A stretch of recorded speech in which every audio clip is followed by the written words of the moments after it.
Supervision start करते हैं topic nursing administration के अंदर। आज supervision start with definition.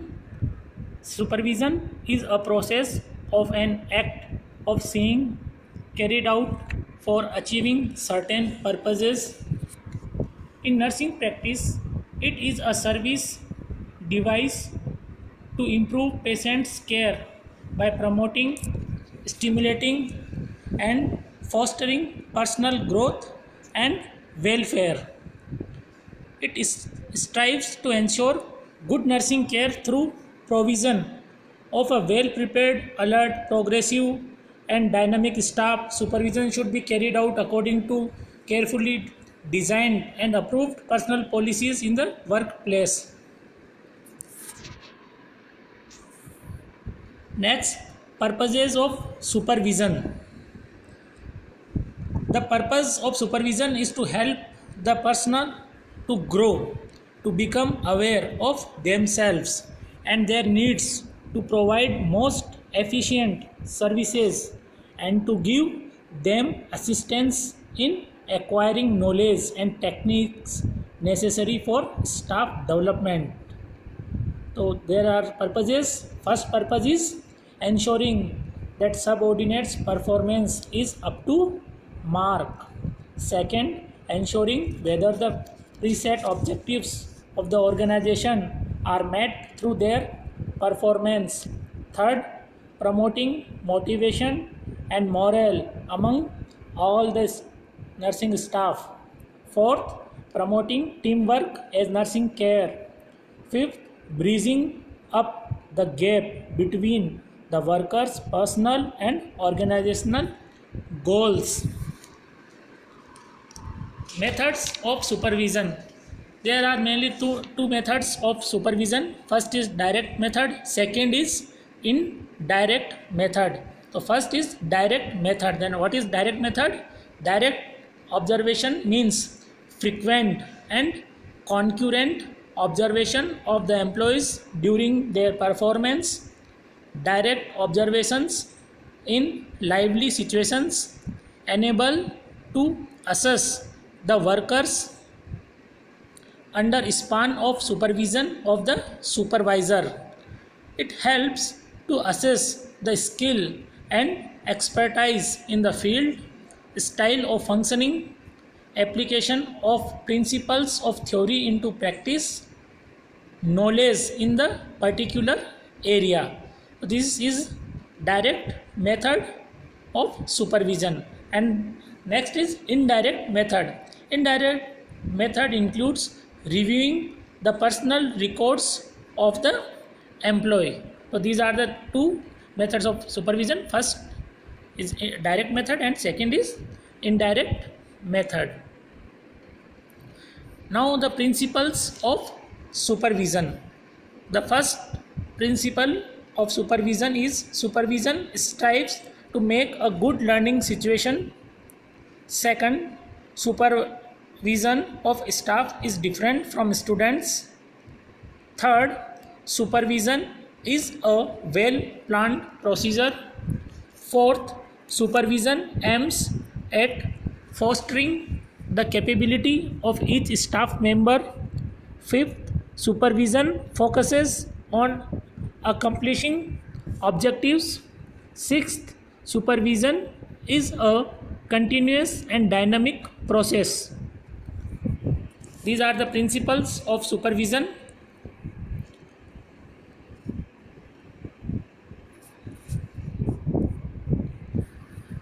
Now the type of span of supervision.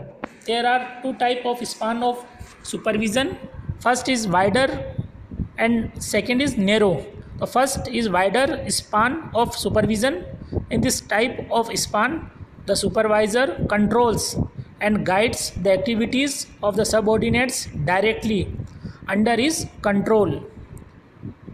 This type of span is useful when the workers are competent and trained.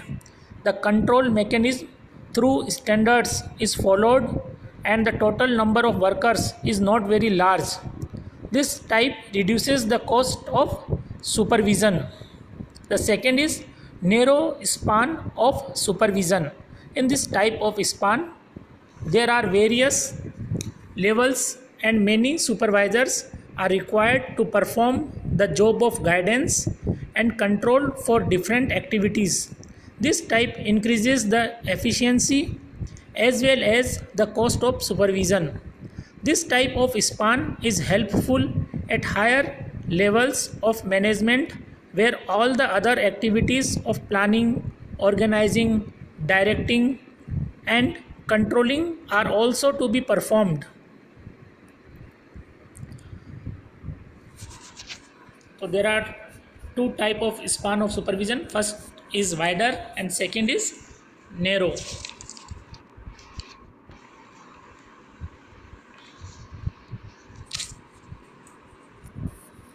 Now steps in supervision. First, enlist the purpose of supervision.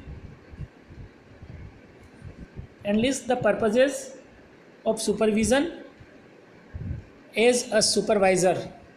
Second is identify task to be supervised specifically. Third, decide criteria for evaluation and prepare performance appraisal tool. Criteria should be fixed and uniformity should be maintained. Fourth, conduct supervision for the concerned worker for a specific activity and visualize the practical problem in performing that activity.